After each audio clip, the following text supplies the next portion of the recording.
quand même permettre la reprise des activités de lutte à la fin de ce mois de Ramadan. Et les différents points qui ont été abordés aujourd'hui, principalement,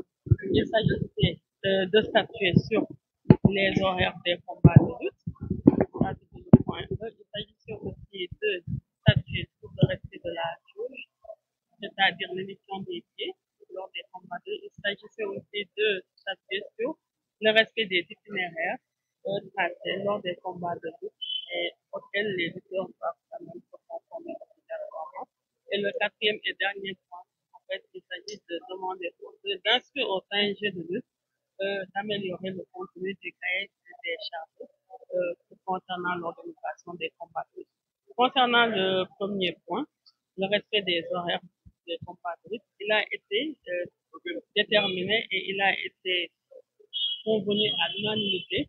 que le dernier tour d'envoi du combat de lutte devra être fixé à 17h30. Et ceci fera que, même s'il y a deux séances de 2 minutes, nous savons tous que les séances de combat de lutte durent 10 minutes. S'il y a un cas un cas d'absence de vainqueur, c'est une séance qui peut être renouvelée encore 10 minutes avec une pause de 5 minutes, ce qui fait un total de 25 minutes. Donc là, le combat de lutte ne pourra pas dépasser au plus tard 8h55 minutes pour permettre aux forces de défense et de sécurité et à l'ensemble des acteurs de minimiser les risques de troubles à l'ordre public. Et le second point était le respect de la jauge. Le respect de la jauge renvoie au respect des émissions des billets lors des combats de lutte. Nous savons tous que l'arène nationale a une capacité de 22 000 places, mais il n'est pas question de mettre 22 000 billets. Les promoteurs eux-mêmes, ils ont affirmé qu'ils n'ont jamais émis plus de 20 000 billets lorsqu'ils organisent des combats de lutte et nous nous sommes tous accordés à limiter le nombre de billets émis lors des combats de lutte à 20 000 et réserver les 2 000 autres places pour les accompagnants des lutteurs, les managers, les promoteurs, les membres du CNG ainsi que les tierces personnes qui viendront assister au combat de lutte. Le troisième point, relatif au traçage des itinéraires, très souvent, ça c'est le point névralgique et qui est souvent source de violence, parce que très souvent, à l'approche des combats de lutte, les itinéraires qui sont tracés pour les lutteurs ne sont pas souvent respectés au dernier moment à la stratégie, ce qui amène quand même, ce qui pose la planification déjà établie. Et durant cette rencontre,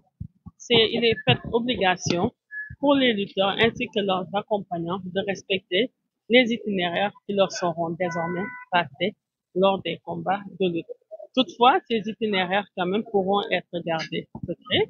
et ne pas être quand même portés à la connaissance du public pour respecter le caractère mystique et le caractère sacré de ces itinéraires-là par lesquels les lutteurs devront impérativement passer. Il était aussi question de parler de la multiplication des portes d'entrée pour les lutteurs, effectivement. Et nous, administration en charge du sport, c'est de notre ressort et je donnerai les instructions qu'il faut pour que le plus rapidement possible, que nous puissions pouvoir ouvrir d'autres portes d'entrée aux lutteurs parce que très souvent les lutteurs sont convoqués au même moment et ils passaient tous par la même porte, ce qui conduisait souvent à des émeutes ou bien à des échanges verbaux qui pouvaient véritablement déboucher à des scènes de violence. Maintenant, pour parer à toute éventualité de telle nature,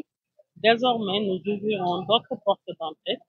et de telle sorte que les lutteurs convoqués à la même heure, chacun pourra venir avec son cortège pénétrer l'enceinte de l'arène nationale et sans pour autant que les deux délégations puissent se rencontrer. Il a été aussi question d'aborder aussi le problème des caravanes et la limitation aussi du nombre d'accompagnants. Et effectivement, les forces de défense et de sécurité ont fait état que plus les caravanes sont longues, plus il y a de l'insécurité, il y a des risques aussi de meurtre et de troubles à l'ordre public. Plus aussi les nombres d'accompagnants des lutteurs aussi est élevé, plus aussi les risques d'insécurité aussi est élevé. Et pour cela, le CNG de lutte très rapidement entrera en conclave avec les promoteurs, avec les associations de défense des intérêts des lutteurs pour déterminer à chaque combat de lutte le nombre d'accompagnants qui devra accompagner le lutteur et le lutteur sera tenu de s'y conformer de la façon la plus stricte sous peine de sanction. Et pour le quatrième et dernier point, j'ai instruit au CNG de lutte de revoir le cahier des charges qui est souvent mis à la disposition des promoteurs concernant l'organisation des combats de lutte et dans ce cahier de charges sera inclus l'ensemble des conclusions qui ont été arrêtées aujourd'hui, mais l'ensemble aussi des autres mesures qui devront faire l'objet d'application pour une bonne reprise des combats de lutte. Nous, pour ce qui est de notre ressort, l'administration en charge des sports, moi, je veillerai scrupuleusement au respect de ces diligences et je veillerai aussi scrupuleusement aussi à la mise en place des mesures que nous, administration, devons mettre en œuvre pour pouvoir permettre un bon déroulement des combats de lutte. Et avant de clore mon propos, moi, je lance un appel à l'ensemble de la jeunesse sénégalaise pour leur dire que les infrastructures sportives qui sont érigées ici, créées ici au Sénégal, sont souvent la résultante de prêts consentis à l'État du Sénégal. Et quelquefois, pour la plupart de ces infrastructures, l'État n'a pas encore achevé le remboursement de ces frais. Et il revient donc à cette jeunesse sénégalaise-là de contribuer à la protection, à la sauvegarde de ces infrastructures et à leur pérennisation. Déjà, nous n'en avons pas assez. Il y a un déficit criard d'infrastructures sportives au niveau de notre pays et le peu qui existe déjà, nous tous, nous avons une obligation et en particulier la jeunesse sénégalaise de la conserver et de veiller aussi à leur pérennisation. Aux promoteurs aussi de lutte, eux, ils sont tous engagés résolument derrière l'État, derrière l'administration en charge des sports pour ne ménager aucun effort afin que les scènes de violence puissent véritablement être éradiquées au niveau des arènes de lutte et au niveau aussi des compétitions sportives de façon générale. Et au CNG de lutte aussi, qui est délégataire de mes pouvoirs, eux, ils s'attelleront de veiller scrupuleusement au respect et à la mise en œuvre de l'ensemble de ces mesures qui ont été dégagées aujourd'hui, sous peine de sanctionner les véritables acteurs et au-delà même, quand même, voire même le retrait de la délégation de pouvoir. Merci beaucoup.